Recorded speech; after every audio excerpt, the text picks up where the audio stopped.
السلام علیکم ورحمت الله وبرکاتہ. زه یم تاسو سره حسن شاهد. یو ځل بیا د پښتو ټیک یوټیوب چینل نه تاسو په خدمت کې حاضر یم. حکومت ګرو په نن ویډیو کې تاسو لپاره مې وتل چې د کمال اپلیکیشن راوړی دی چې په دې یو اپلیکیشن کې تاسو خپل आवाज ډیر زیات په مختلف قسمونو باندې بدلولای شئ. یعنی که تاسو غواړئ چې چاته وایس میسج وکړئ په واتس اپ باندې یا په مسنجر باندې د جنۍ په आवाज باندې هغه تاسو هم کولای شئ، یا که تاسو غواړئ چې د جنۍ आवाज د الګ आवाज ته بدل کړئ هغه تاسو هم په دې کې کولای شئ. یا تاسو په دې اپلیکیشن کې لاندې وګورئ نو ډیر زیات په مختلف قسمونو باندې تاسو په دې کې خپل आवाज ډیر زیات په اسانه طریقه باندې بدلولای شئ او هغه وایس میسج تاسو بیا په مسنجر یا په واتس اپ یا دا شان په نوټ پلیټ فارم باندې د خپل مرګرو سره شریکولای شي. نو دا به تاسو څنګه کوئ د غټور تقریبا کو سټیپ بای سټیپ تاسو ته خایم. ور دینه مخه که تاسو به تاسو زموږ چینل پښتو ټیک نه سبسکرایب کړئ دا ضرور سبسکرایب کړئ او زموږ د فیسبوک پیج ځان سره هم لایک کړئ او دا ویډیو د خپل مرګرو سره ضرور شیر کړئ. نو پس خپل تاسو په خپل موبایل کې د اپلیکیشن ډاونلوډ کوئ. د دې اپلیکیشن په مدد سره به تاسو د غټول کار کوئ د خپل आवाज بنور आवाजونو ته بدلوي. د دې اپلیکیشن لینک په یوټیوب کې تاسو ته ډسکرپشن کې میلاو شي او کومل کړئ چې زموږ ویډیو په فیسبوک کې ګوري د ویډیو د پاس به هم تاسو ته لینک میلاو شي. د ویډیو په ډسکرپشن کې به هم تاسو ته لینک میلاو شي. دا هغه څنګه تاسو د اپلیکیشن په خپل موبایل کې انسټال کولای شئ. کله چې هم تاسو په خپل موبایل کې د اپلیکیشن انسټال کو بیا په سو کې سمپل د اپلیکیشن مدغه رقم اوپن کړئ.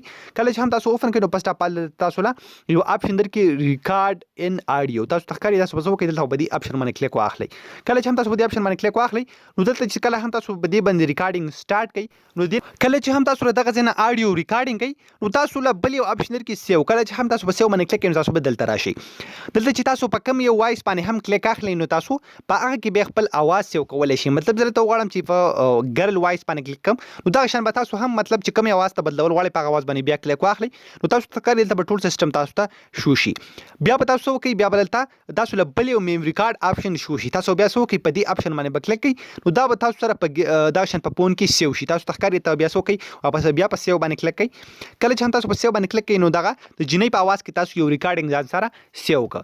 بیا به تاسو خپل مرګرو ته سند کوئ څنګه هر چا تاسو غواړئ تاسو څنګه سند کوئ سمپل لاړ شي خپل فون ته.